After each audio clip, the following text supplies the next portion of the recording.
여호수아 23장 6절부터 8절까지의 말씀, 우리가 한 목소리로 이 말씀을 읽겠습니다. 시작. 그러므로 모세의 율법책에 기록된 모든 것을 아주 담대하게 지키고 행하십시오.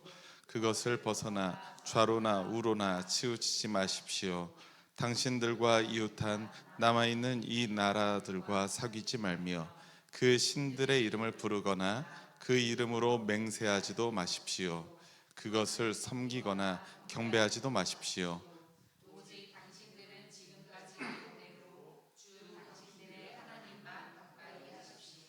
아멘, 아멘, 아멘.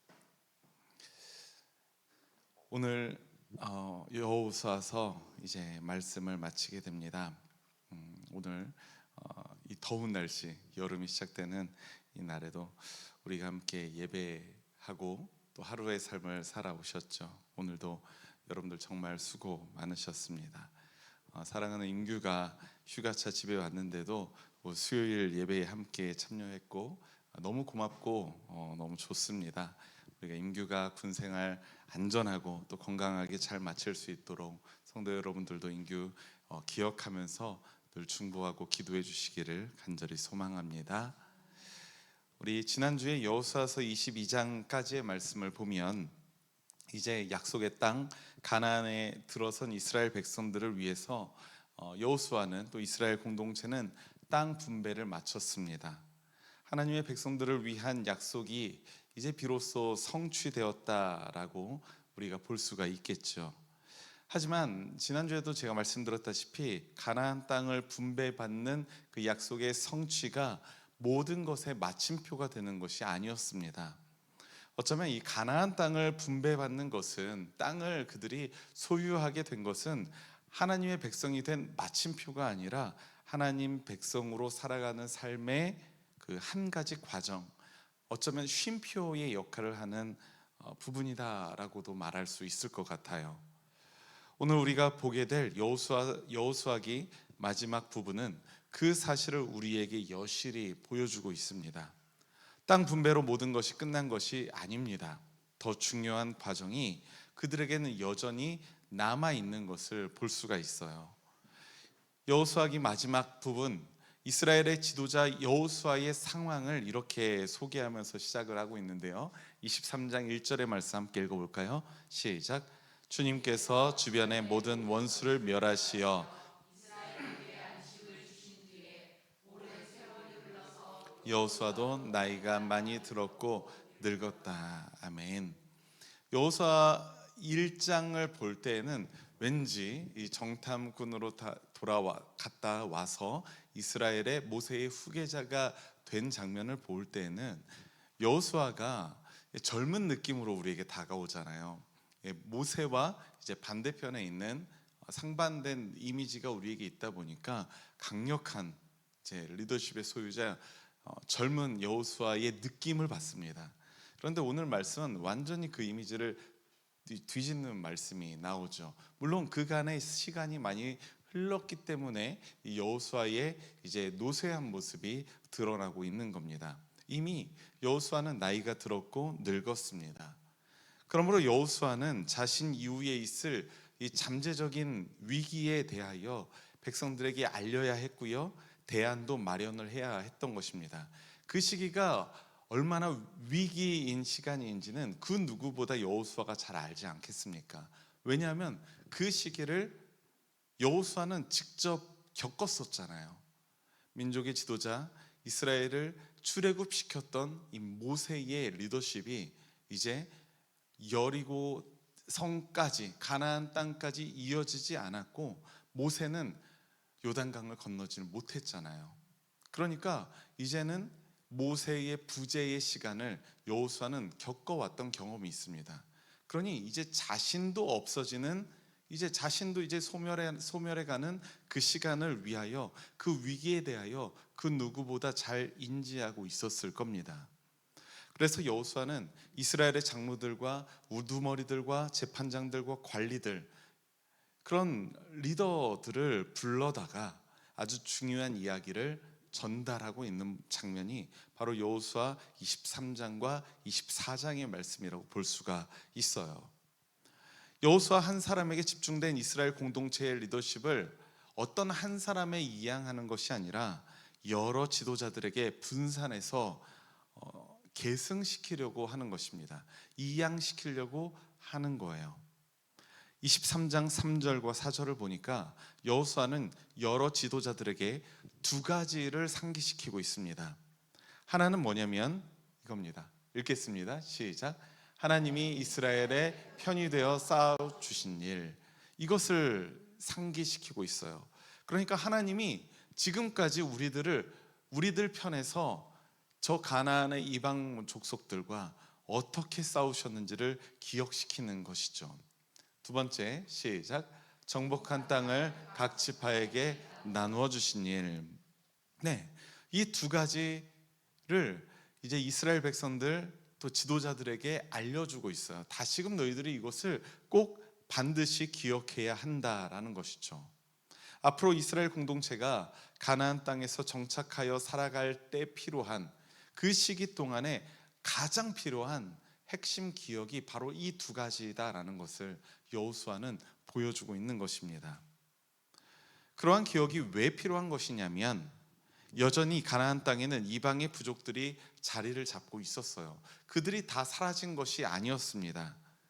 정복 전쟁도 아직 끝난 것이 아니라 여전히 남아 있었기 때문에, 그렇기 때문에 이 핵심 기억을 너희들은 붙들고 살아야 한다. 왜? 하나님이 너희들과 함께 하신다는 사실을 너희들이 잊지 않아야 되기 때문에, 그래서 그 기억을 붙들고 하나님을 의지해야 되기 때문에 라는 것이죠. 그래서 주님께서 그들을 몰아내시고 약속하신 땅을 이스라엘 누리게 되는 것은 이 5절 말씀에서 뭐라고 이야기하냐면, 그때에 당신들은 주 하나님이 약속하신 그 땅을 소유하게 될 것이다 라고 말해요.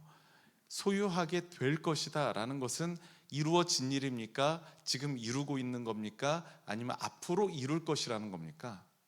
분명히 미래 시제예요. 미래 시제. 앞으로 그렇게 될 것이다 라는 것이죠. 이미 그들은 약속의 땅에서의 삶이 시작되었습니다. 하지만 아직 정복이 완성되지 않아서 그들이 온전하게 누리지 못하고 있었어요. 그런 이스라엘 공동체에게 전하는 여호수아의 가장 중요한 권면이 바로 오늘 본문 6절부터 8절까지의 말씀인 것입니다. 여호수아가 6절부터 8절까지의 말씀에서 세 가지의 권면을 이제 이스라엘 공동체에게 전하고 있는데, 그 첫 번째의 권면은 무엇이냐면 모세의 율법을 벗어나지 않고 지켜 행하라라는 것입니다. 우리 6절의 말씀 함께 읽겠습니다. 시작. 그러므로 모세의 율법책에 기록된 모든 것을 아주 담대하게 지키고 행하십시오. 그것을 벗어나 좌로나 우로나 치우치지 마십시오. 아멘. 모세의 율법을 벗어나서 살지 말고 그 율법을 지켜 행하라. 좌로나 우로나 치우치지 마라.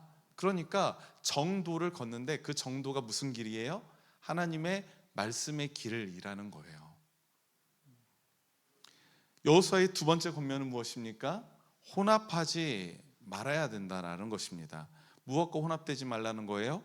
이방 사람들이나 우상들, 특히 이 가나안 땅에 이미 살고 있었던 가나안 이방 7부족, 그들이 섬기던 여러 우상들, 그들과 혼합되지 말아야 된다라고 말하고 있는 것입니다. 7절 말씀도 우리 함께 읽겠습니다. 시작. 당신들과 이웃한 남아있는 이 나라들과 사귀지 말며 그 신들의 이름을 부르거나 그 이름으로 맹세하지도 마십시오. 그것을 섬기거나 경배하지도 마십시오. 아멘. 이방의 문화들은 굉장히 유혹적입니다. 하나님의 백성들의 중심을 흐트러뜨릴 만한 그런 강력한 파급력을 그들은 가지고 있는 겁니다. 그렇기 때문에 이스라엘 공동체에게는 하나님을 향한 신실함과 충성심이 필요했다는 사실을 여러분들 기억하시기 바랍니다. 우리가 믿는 사람들의 입장에서는 이렇게 생각하잖아요. 왜 사람들은 멍청하게 저 신천지에 빠질까? 왜 멍청하게 왜 저 통일교에 빠질까? 말도 안 되는 거잖아 라고 생각을 하지만, 그들의 입장에, 이미 빠져있는 사람들에게 입장에서 보면 그러한 우리가 보기에는 허무맹랑한 교리들이 굉장히 강력한 유혹성을 가진다는 거예요. 그렇기 때문에 거기에 그들이 매력을 느끼고 빠지게 된다는 거죠. 사람들이 생각보다 훨씬 더 그런 우둔함을 가지고 있기 때문에 그렇습니다.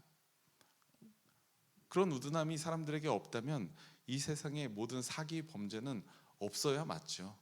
근데 인간이란 존재는 굉장히 쉽게 속아 넘어가는 존재이기 때문에 그러한 이단과 사이비가 이 땅에서도 만연한 것이 아닐까라는 생각을 합니다.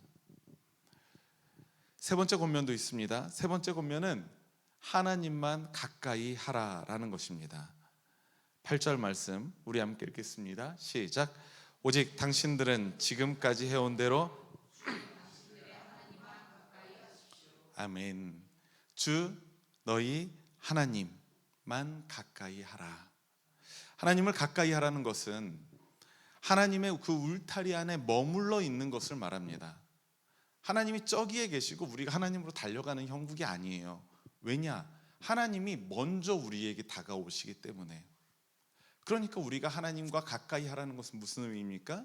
하나님이 우리 곁에 오셨는데 우리가 그 곁을 떠나지 않는 것을 말하는 거예요. 태양계의 행성들이 태양을 중심으로 한 궤도를 벗어나지 않는 것처럼 여호와 하나님의 궤도를 벗어나서는 안 된다는 것입니다. 그렇게 여호수아는 세 가지의 권면을 전합니다. 모세의 율법을 벗어나지 않고 지켜 행하라. 이방 사람이나 우상들과 혼합되지 말아라. 하나님만 가까이 하라. 이 세 가지 권면이 말년의 여호수아가 이스라엘 공동체와 그들의 지도자들에게 권면하고자 했던, 계승하고자 했던 바로 그러한 이스라엘의 리더십 아니겠습니까? 제가 여호수아서 23장의 말씀을 찬찬히 묵상하면서 읽을 때에 문득 들었던 생각이 있습니다. 여호수아는 세 가지 권면을 본문 11절 말씀에서 아주 간단한 한 문장으로 요약하고 있다는 생각이었어요. 제가 보기에는 여호수아 23장의 말씀 전체를 이 한 문장으로 요약할 수 있다는 생각이 듭니다. 함께 읽겠습니다. 시작. 그러므로 삼가 조심하여 주 당신들의 하나님을 사랑하십시오. 아멘. 하나님을 사랑하십시오. 하나님을 사랑하는 것 중요하죠. 그런데 그냥 사랑하는 게 아니에요. 조건을 하나 달죠. 하나님 앞에 삼가 조심하기도 해야 됩니다. 16절 말씀을 보니까 하나님의 언약을 어기고 다른 신을 섬기면 하나님의 진노가 이스라엘에 내려서 가나안 땅에서도 곧 망하게 될 것이다 라고 말합니다. 기존에 가나안 땅에 머물고 있었던 7 이방 부족들은 왜 쫓겨남을 당하고 왜 전멸을 당했을까요? 이 성경은, 우리 구약 성경은 히브리 민족에 초점을 맞추고 있기 때문에 그들의 삶에 대해서는 우리가 구체적으로 알지를 못하잖아요. 그런데 왜 언약 백성들, 이스라엘 백성들이 가나안 땅으로 들어오게 하고 그 땅에 기존에 있었던 7 민족들은 내쫓김을 당할까요?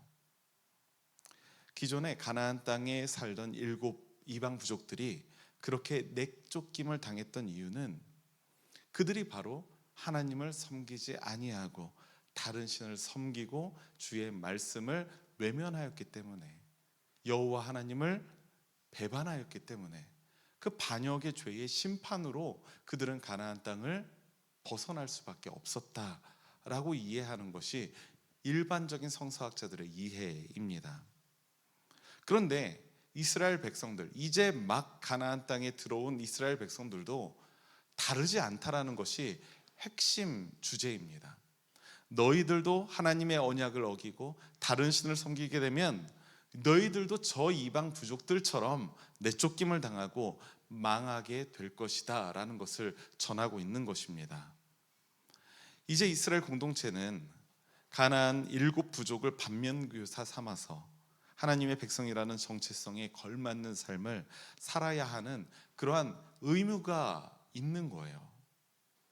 이 말씀은 하나님의 백성들이 하나님 앞에서 가져야 할 어떤 긴장감이 있음을 우리에게 보여주고 있다고 저는 생각이 됩니다. 저는 이 긴장감을 하나님을 향한 사랑과 경외라고 표현하고 싶어요. 근데 사랑은 여러분들이 너무 잘 아시니까 뭐 해설은 넘어가도록 하고, 경외는 뭡니까? 경외는 존경하는 거고 이제 숭앙하는 건데 거기에 미묘한 감정이 하나가 들어가 있습니다. 제가 늘 말씀드리는 건데, 경외는 무엇이냐면 그분을 두려워하는 마음부터 시작하는 겁니다. 두려워하는 마음. 사랑과 경외야말로 우리 믿음의 가장 근원적인 표현 방식이라는 겁니다. 그분을 사랑하고 그분을 두려워하고, 이러한 마음이 그 믿음의 가장 근원적인 표현 방식이다. 그리고 바라기는 우리 사랑하는 초록교회 신앙가족 여러분들도 하나님을 사랑하고 경외하며 신실한 하나님의 백성으로서 살아가시기를 주님의 이름으로 축원합니다. 이제는 여호수아서의 마지막 장 24장의 말씀입니다. 사실상 이 사랑과 경외와 사랑, 사실상 24장의 말씀도 23장의 말씀과 그 맥을 같이 합니다. 그 구조가 굉장히 유사해요. 여호수아가 자신의 리더십을 이스라엘 공동체에게 위임하는 장면입니다. 24장은 세겜이라는 곳에서 그 이야기가 시작되는데, 여호수아가 이스라엘의 모든 지파를 그 세겜에 모이게 합니다. 세겜 땅은 굉장히 의미 있는 땅이에요. 늘 하나님의 말씀이 선포되는 곳입니다. 그리고 23장에서는 하나님이 이스라엘의 편이 되어 주어서 싸워 주신 일, 그리고 정복한 땅을 각 지파에게 나누어 주신 일을 상기시키는 방식으로 우리 23장이 이루어져 있었는데, 24장의 말씀은 조금 더 과거의 일로, 또 조금 더 구체적인 사건에 대하여 언급하고 있습니다. 바로 아브라함부터 시작하는 거예요. 아브라함부터 출애굽의 모세를 거쳐서 가나안 땅에 들어와서 약속의 땅을 누리고 있는 여호수아, 바로 그 현재까지 여호수아는 구체적인 기억들을 하나님이 이렇게 말씀하셨다라고 말하면서 하나님의 말씀을 빌어 되새기고 있는 것입니다. 하나님이 이렇게 말씀하셨다.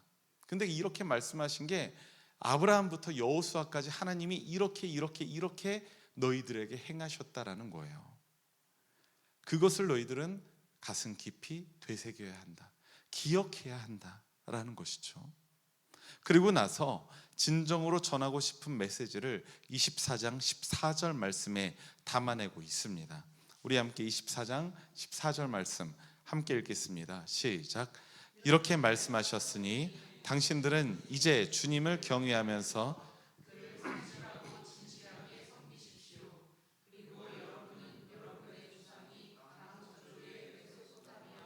이집트에서 섬기던 신들을 버리고 오직 주님만 섬기십시오. 아멘. 주된 내용은 23장의 말씀과 아주 유사합니다. 가나안의 다른 신을 버리고 여호와 하나님만을 경외하며 그분만을 진실하게 섬기라라는 것입니다. 23장과 24장이 다른 점은 24장에서는 여호수아의 권면을 들은 백성들이 어떻게 반응하는지가 기록되어 있다는 거예요. 23장에서는 그 부분이 생략되어 있었거든요. 근데 24장에서는 이스라엘이 여호수아의 말씀을 듣고 어떻게 반응하는지가 기록되어 있습니다. 바로 16절의 말씀처럼 반응하고 있습니다. 함께 읽겠습니다. 시작. 백성들이 대답하였다. 주님을 저버리고 다른 신들을 섬기는 일은 우리가 절대로 하지 않겠습니다. 아멘. 물론 우리가 그 이후에 이스라엘 백성들의 그 참 반역과 배신의 역사를 우리가 잘 알고 있잖아요. 사실 광야에서도 그렇게 살아왔던 그들의 문화가 어디 가겠습니까? 이 이후에도 사사기에 우리 곧바로 사사기가 이어지는데, 사사기에서는 진짜 무슨 다람쥐 쳇바퀴 돌듯이 그렇게 가요. 그럼에도 지금 여호수아 24장 이 말씀, 이 부분에서만큼은 그들은 아주 확고하게 그들의 믿음을 하나님께 고백하고 있습니다. 우리는 주님을 섬기겠습니다. 오직 그분만이 우리의 하나님이십니다 라고 18절 말씀에서도 말하고 있어요. 백성들의 반응을 확인한 여호수아는 모든 말씀을 율법책에 기록했고 큰 돌을 가져다가 그 기념비를 세웁니다. 바로 이 세겜 땅 이곳에서 너희들이 하나님과의 언약을 다시금 갱신하였다, 재확증하였다라는 것을 그 돌로 인하여, 기념비로 인하여 보여주고 있는 것이죠. 앞으로도 이제 이스라엘 공동체는 그 돌을 보면서 하나님만을 섬기겠다는 그들의 신앙 고백을 가슴 깊이 되새기게 될 것입니다. 그리고 이 모든 일을 마친 여호수아와 이 동역자였던 대제사장 엘르아살이 죽는 장면으로 여호수아서의 말씀이 이제 맞춰지게 돼요. 사랑하는 우리 초록교회 신앙가족 여러분, 제가 여호수아기 성서 배움터를 시작하면서 계속 말씀드렸던 바가 있습니다. 여호수아의 말씀은 가나안 정복 전쟁의 영적인 원리를 우리에게 분명히 가르쳐 주고 있다는 겁니다. 하나님의 백성은 약속의 땅, 이 가나안 땅을 어떻게 정복하느냐, 군사력과 총과 칼과 무기와 어떤 전략 전술로 싸우는 것이 아니라, 그곳을 그렇게 정복하는 것이 아니라 그들이 가지고 있는 신실한 믿음과 순종으로 그 땅을 누리는 것, 이것을 여호수아 말씀은 우리에게 알려주고 있는 거예요. 그렇기 때문에 이스라엘의 리더십도 어떠한 군사력을 이양하는 것이 아니라 가나안의 다른 신을 버리고 하나님만을 섬겨라, 그를 경외하고 그를 사랑하라 라는 그 말씀으로 전수되어지는 것입니다.